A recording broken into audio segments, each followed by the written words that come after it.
So hello guys, আবারও চলে এসেছি নতুন একটা ব্লগের ভিডিও নিয়ে। আর রোজগারের মতো বৌদিও আজকের দুপুরবেলা সবার জন্য কী রান্না করেছে অবশ্যই শেয়ার করব তোমাদের সাথে।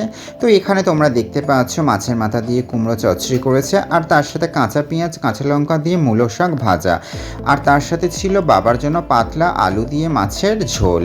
আমরা রিচ খাবার খেতে খুবই ভালোবাসি, কিন্তু বাবা মাদের জন্য না রিচ খাবার খাওয়াটা একদমই হয় না, কারণ বাবা মা একদম রিচ খাবার খেতে ভালোবাসে না।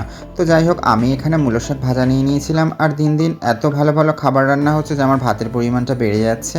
তো দেখা যাবে যে এরপর এত মোটা হয়ে যাবে, আবার ডায়েট শুরু হয়ে যাবে।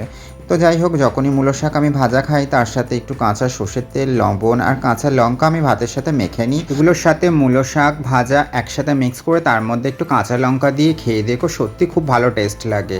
আমারও ভীষণ ভালো লাগে। কি বলতো, কাঁচা সর্ষের তেলের একটা গন্ধ থাকে, তো সেটা মূলো শাকের সাথে না ভীষণ ভালো টেস্ট আসে। কি বলতো, রান্না যেমন অনেক ধরনের হয়, একটা রান্নার অনেক রকম সিস্টেমভাবেও করা যায়, তেমন খাওয়াটাও না তোমার পছন্দ মতো করেই তোমার খাওয়া উচিত। ছোটো থেকেই দেখে এসেছি যে আমাদের বাড়ির সমস্ত মানুষরা একটু খেতে ভালোবাসে, সেই জন্য হয়তো আমাদের খাওয়ার প্রতি এতটা ভালোবাসা। অনেকে তো দেখেছে খেতেই চায় না।